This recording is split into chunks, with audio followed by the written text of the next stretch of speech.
What's going on, guys? Handy Capable Gamer here, and today I want to talk to you guys about Sneaky Bears by War Ducks for the PlayStation VR. Now, Sneaky Bears is a port of the mobile VR version, and I knew that going in, so I was surprised when I saw that we had to pay $20 for our copy, when I know originally on the Gear VR, I think it was only a couple bucks.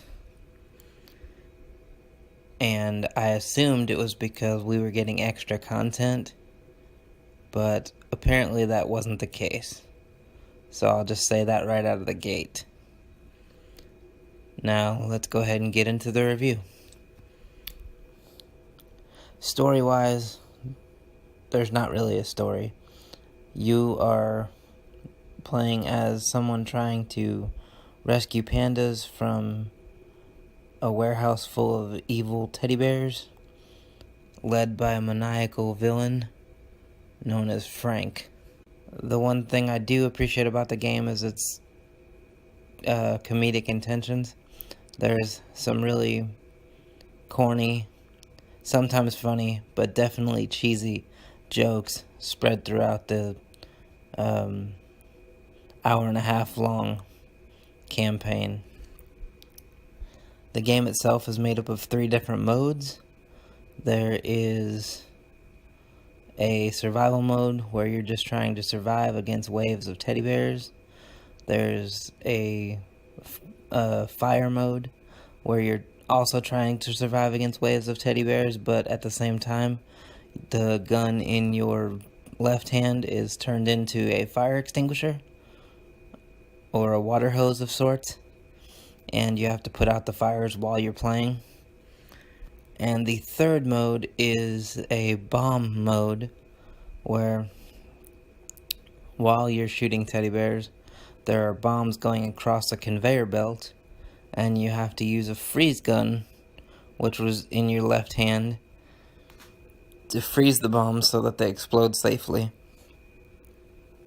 And as a result, you're saving the pandas. And then there's also, after you beat those modes and progress enough, there's a boss level where you get to fight the main boss. Mechanics-wise, I will say, for a wave-based shooter, which is something we get plenty of on PlayStation VR, Sneaky Bears works quite well. There were times when I was able to throw my gun up in the air and catch it. You can also grab your guns and swap hands at any time. So if you have the gun in your left hand and you want to put it in your right, you can do that. The way the reloading works is it doesn't exist.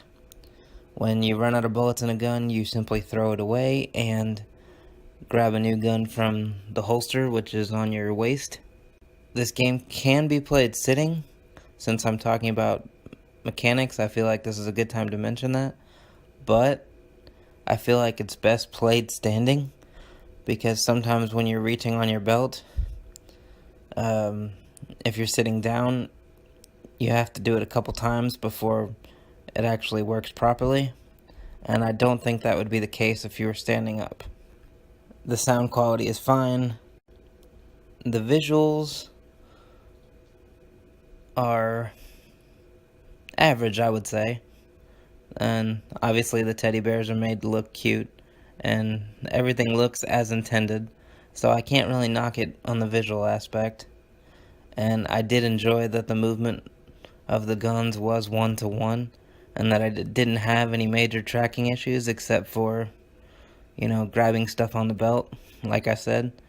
So I don't really have any complaints about this game, other than I was expecting a little more in terms of length for $20. Like I said, you can finish it in about an hour and a half. Some people, if they're really good, might be able to finish it even quicker. And priced at $20, I think that's a little steep. $10 or $12 I could have understood, because at the end of the day, it is just a wave-based shooter. and we've definitely got plenty of those on the PSVR by now. So all in all, would I recommend this?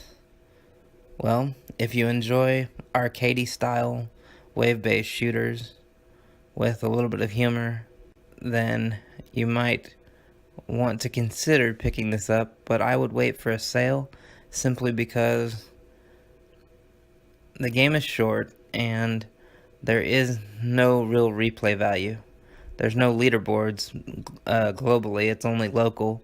So if you're trying to better your score, you're really only competing against yourself. And if that's your thing, that might be worth it, but for most people I know that's not the case. So I would say pick this game up if you want to have some fun once, because you probably won't go back to it. But I would definitely wait for a sale, in my opinion. There you have it, guys. That's my review of Sneaky Bears on the PlayStation VR.